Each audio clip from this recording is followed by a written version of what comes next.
Selamat pagi guys, kembali lagi bersama Felix. Kita sekarang udah di studio 3 bersama Pak Joko. Ya, selamat pagi. Thank you Pak Selamat Joko. Thank you, Pak. Nggak tegang nih loh. Oh, ya. Saya berusaha. Terima kasih dikasih kesempatan buat ngisi pembelajaran buat kita semua sebenarnya. Jadi bukan buat hanya dari Bapak Ibu, juga mungkin juga pembelajarannya buat saya pribadi juga untuk yang lainnya. Mudah-mudahan bermanfaat buat Bapak Ibu semuanya gitu.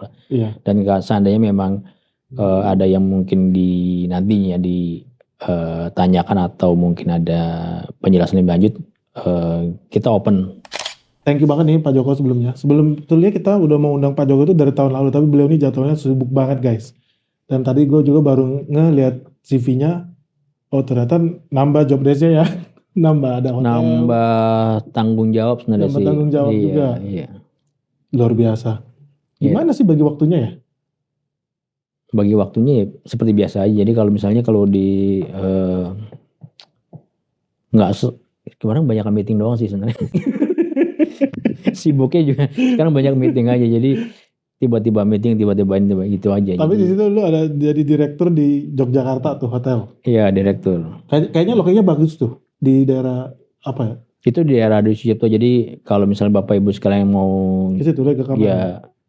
Bapak Ibu sedang liburan ke Jogja, bisa singgah di hotel kita. Jadi itu ada spesial lah, special rate buat.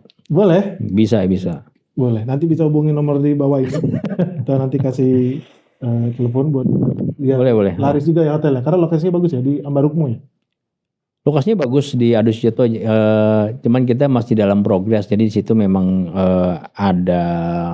di situ ada hotel, ada apartemen yang memang dalam 2 tahun ini kita progres. Mudah-mudahan nanti di bulan September lah kita grand launch-nya. Tapi sebenarnya sudah soft launch di tahun lalu di bulan Mei 2022.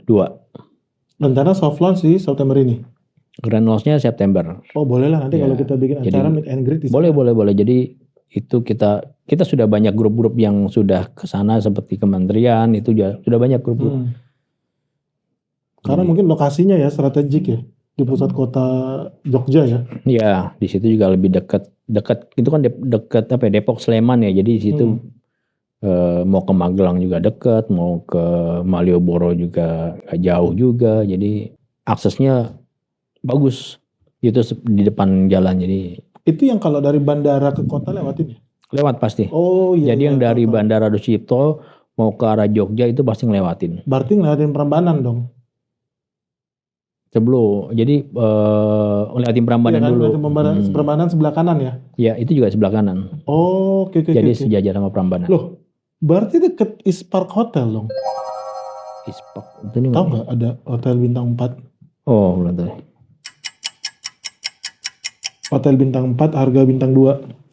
Kualitas bintang 3. Oh, loh. Tapi ada hotelnya di situ. Sekarang ini kita bintang 3 mau mau lisensi ke bintang 4 sebenarnya. Yang di Ambarukmo ini? Yang di Next Hotel ini mau.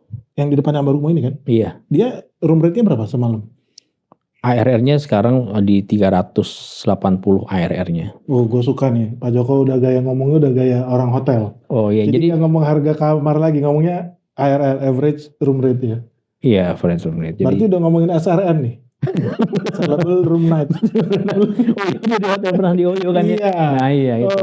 Jadi istilah orang hotel nih. Jadi ya ada challenge juga. Jadi saya di hotel, jadi ya ada challenge. Jadi mau nggak mau, jadi setiap sektoral tadi kita pelajari semua dulu. Jadi kita di PUTS itu bukan artinya kita tanpa ilmu. Jadi ya kita harus pelajari juga semuanya. Nah ini bedanya investor saham sama trader saham. Kalau trader saham jual beli saham pakai candlestick. Pak Joko percaya candlestick nggak? Buat investasi? Kadang kita pakai.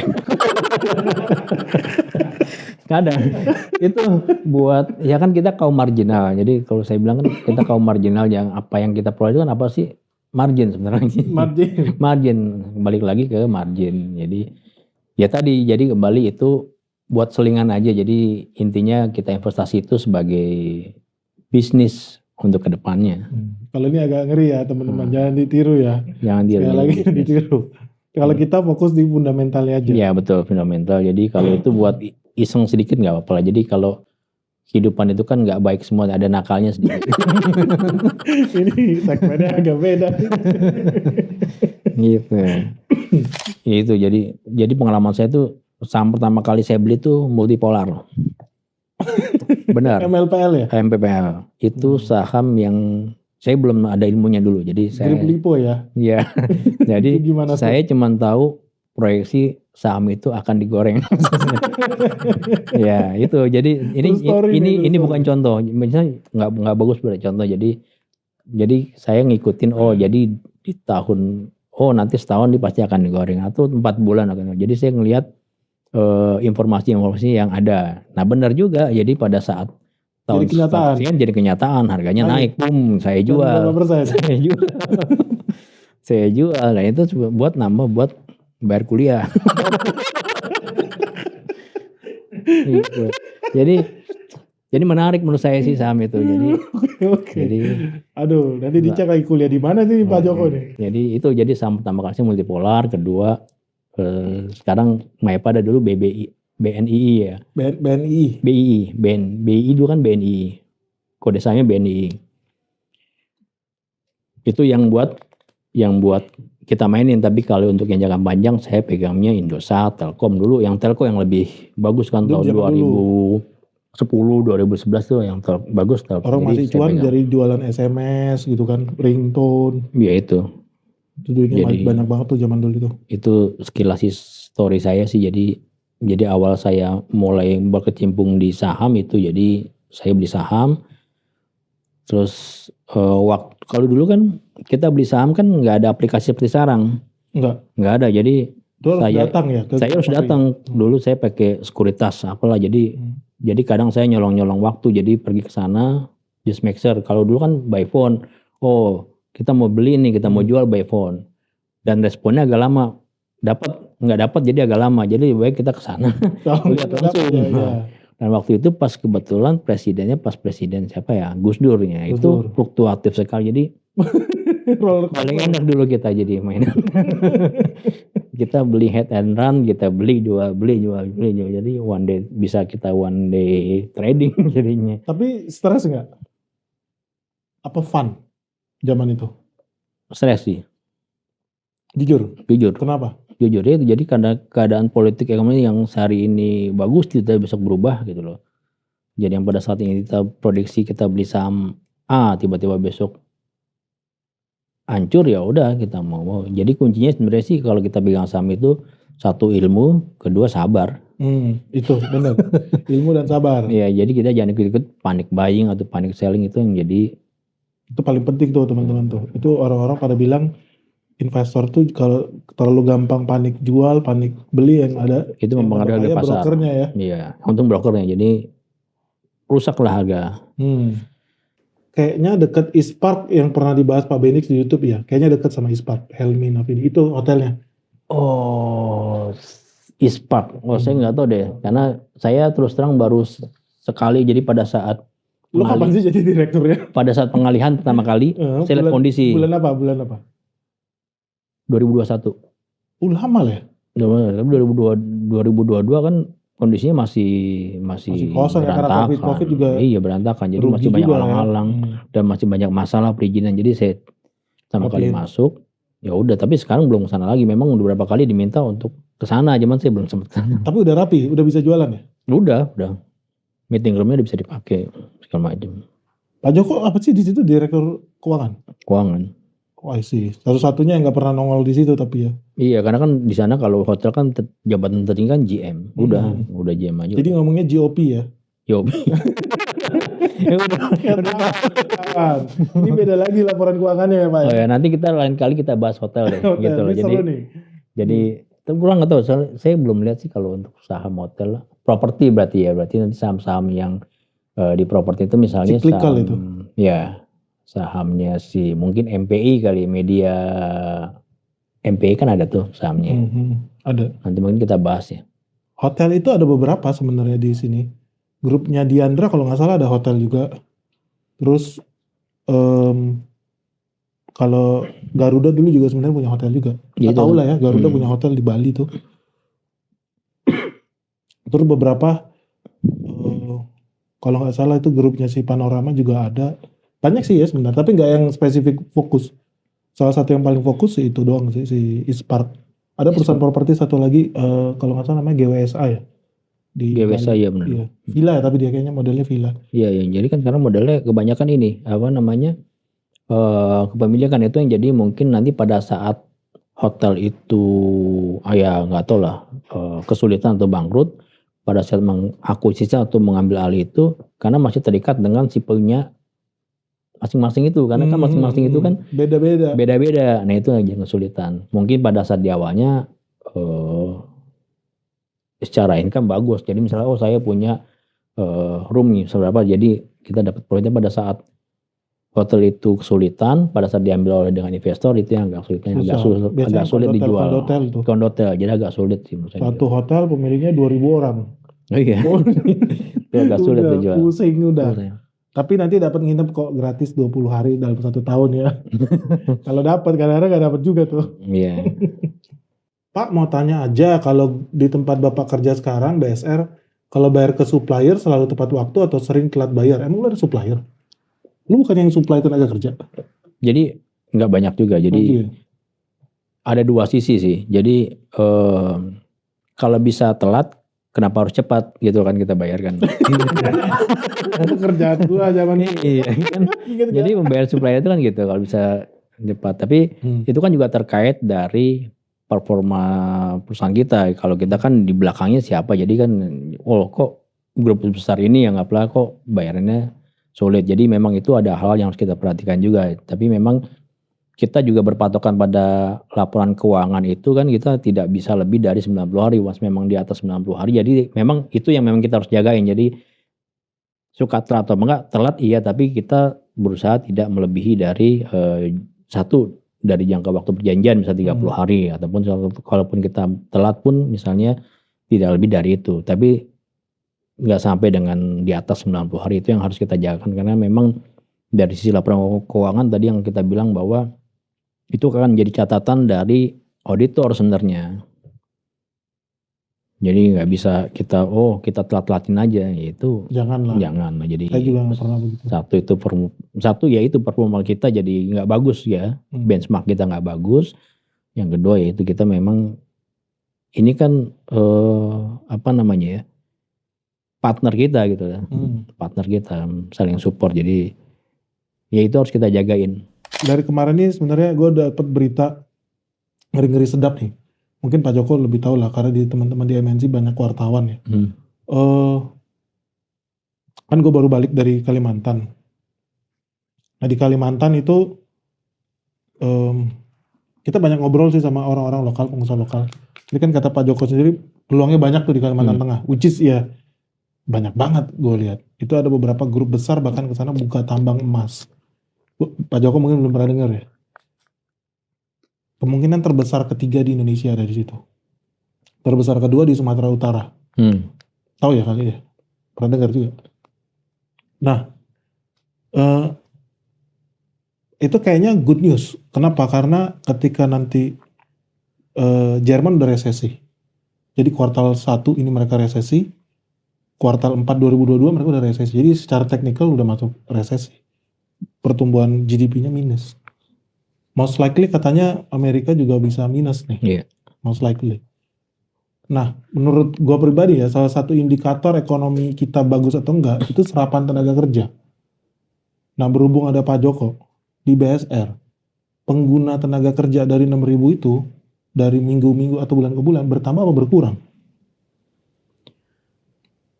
Ini data valid nih. Nah gini, kita melihat lagi dari sisi, kita kan jasa penyedia ya. Iya. Kalau jasa penyedia. Jadi kalau kita itu, karena memang dari kemampuan perusahaan-perusahaan itu kan sekarang memang banyak yang sulit. Satu sisi sulit. Jadi kita harus bisa menyesuaikan. Jadi ada turun ya, tapi kita harus bisa, dari sisi kita sudah mulai berinovasi melalui teknologi. Jadi mungkin mereka, karena gini. Pakai robot. Betul. Masa sih? Betul itu terjadi. Jadi seandainya dalam 1 meter square atau berapa per square itu kita bisa bergunakan 5 orang gitu, dengan robot ataupun mesin kita bisa punya 2 orang. Itu yang inovasi kita ke depannya, dan ini sedang kita rintis. Karena mereka pun juga melihat, jadi perusahaan itu juga melihat ada yang konvensional gitu loh. Saya mau ada orang kerja berapa orang gitu loh. Jadi kan kita penyedia. Jadi kalau mau dilihat turun enggak juga. Mereka justru banyak juga yang mereka minta tenaga outsourcing banyak. Jadi permintaan juga tetap ada ya? Tetap ada terbanyak. Berarti gue sih ya, berarti memang kita pertumbuhan ekonomi nggak negatif lah, bakal tetap positif. Positif. Jadi ini good news. Jadi terutama kalau bisa kalau untuk housekeeping mungkin ada turun, tapi dari sisi teknisi, dari sisi sales, agent itu meningkat lagi dari sisi sebelumnya yang memang sempat drop. Ini kita saya lihat sih ada peningkatan lagi.